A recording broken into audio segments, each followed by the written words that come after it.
Calaroga Shark Media.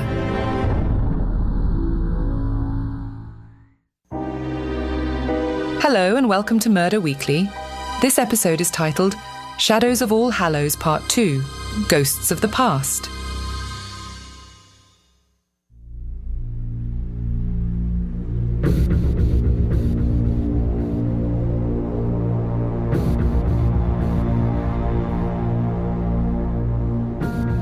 The incessant ringing of her phone dragged Detective Sarah Reeves from a fitful sleep. She fumbled for the device, squinting at the harsh light of the screen. 3:17 a.m. 3 weeks had passed since the Halloween murder of Colonel Margaret Holloway, and Sarah hadn't had a full night's sleep since. "Reeves," she answered, her voice rough with exhaustion. "It's Johnson. We've got another one." Sarah's heart sank. "Where?"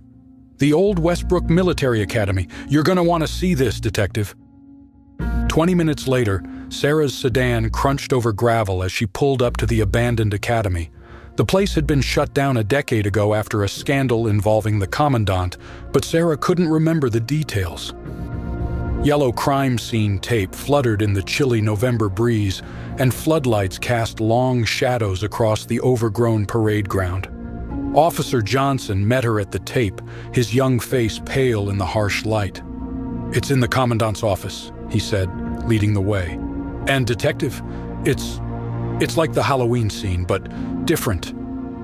Sarah's mind raced as they navigated the dark, musty halls of the academy. Another staged murder scene? But it wasn't Halloween. The killer had never struck off schedule before.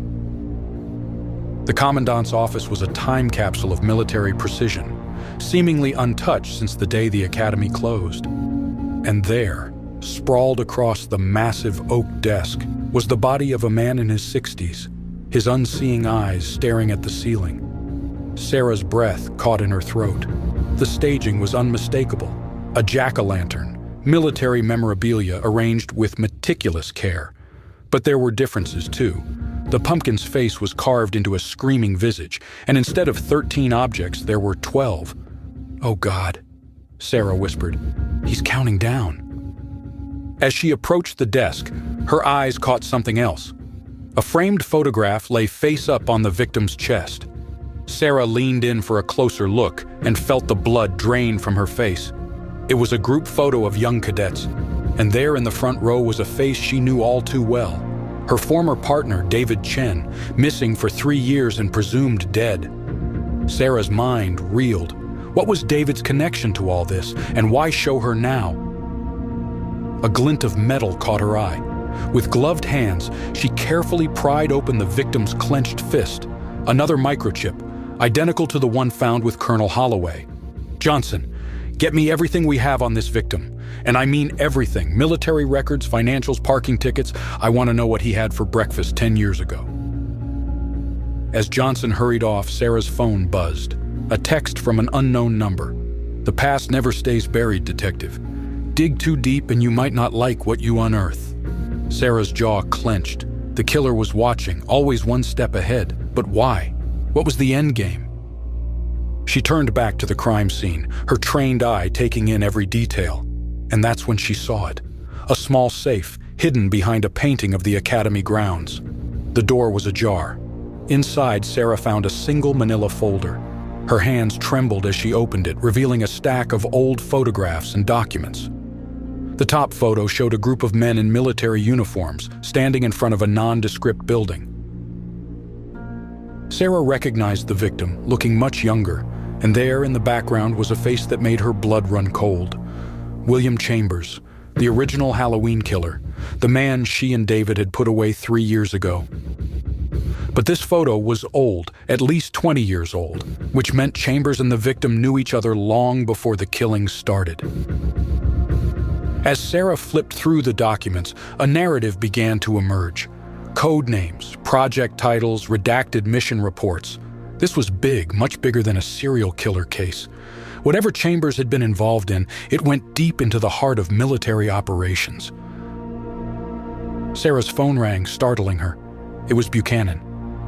"Tell me you've got good news, Reeves," the gruff voice said without preamble. "Depends on your definition of good," Sarah replied. We've got another body, staged like Holloway's, and a whole lot of questions.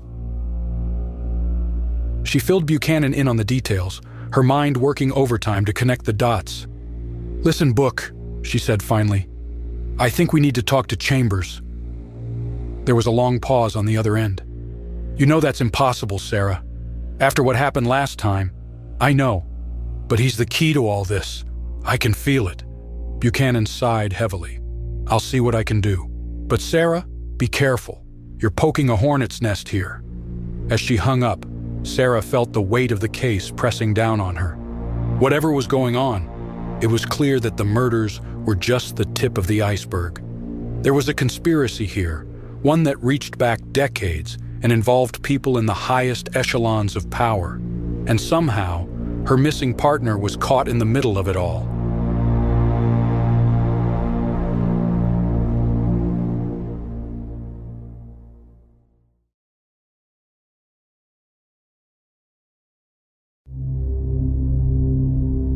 Sarah stepped out of the building, needing a moment to clear her head.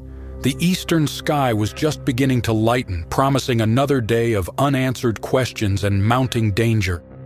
A figure stood at the edge of the parking lot, half hidden in the shadows. For a moment, Sarah's heart leapt. The silhouette was so familiar. "David?" she called out, taking a step forward. But in the blink of an eye, the figure was gone, leaving Sarah to wonder if it had been there at all, or if it was just another ghost from her past, haunting her tired mind. As she turned back to the crime scene, Sarah's resolve hardened. She would solve this case no matter where it led her, for the victims, for David, and for her own peace of mind. But a small voice in the back of her head whispered a warning. "Be careful what you wish for, Sarah. Some truths are better left buried." The sun rose over the abandoned academy, casting long shadows across the overgrown grounds. Another day in the investigation was beginning, and with it, the promise of more darkness to come. But Sarah Reeves was ready to face it head-on, no matter the cost. Little did she know, the cost might be higher than she could ever imagine. As Sarah walked back into the building, her mind churning with new questions and theories, she failed to notice the small red light blinking on the underside of her car. Someone was watching, listening, waiting. The game was far from over. In fact, it was just beginning. What secrets will Sarah uncover as she delves deeper into this conspiracy? How is her missing partner connected to it all? And what price will she have to pay for the truth? Join us next time for episode 3 of Shadows of All Hallows, Web of Lies, as the mystery deepens and the danger grows ever closer to home.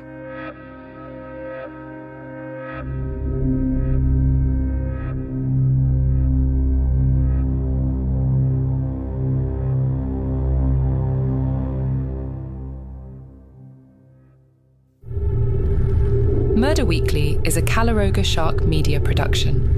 Written and hosted by Aidan I. Flanagan. Produced by Mark Francis. Executive producers, Mark Francis and John McDermott. Portions of this podcast may have been created with the assistance of AI. This show, along with hundreds of others from Calaroga Shark Media, is available commercial-free on any player. Hassle-free. Just look for the link in the episode or show notes.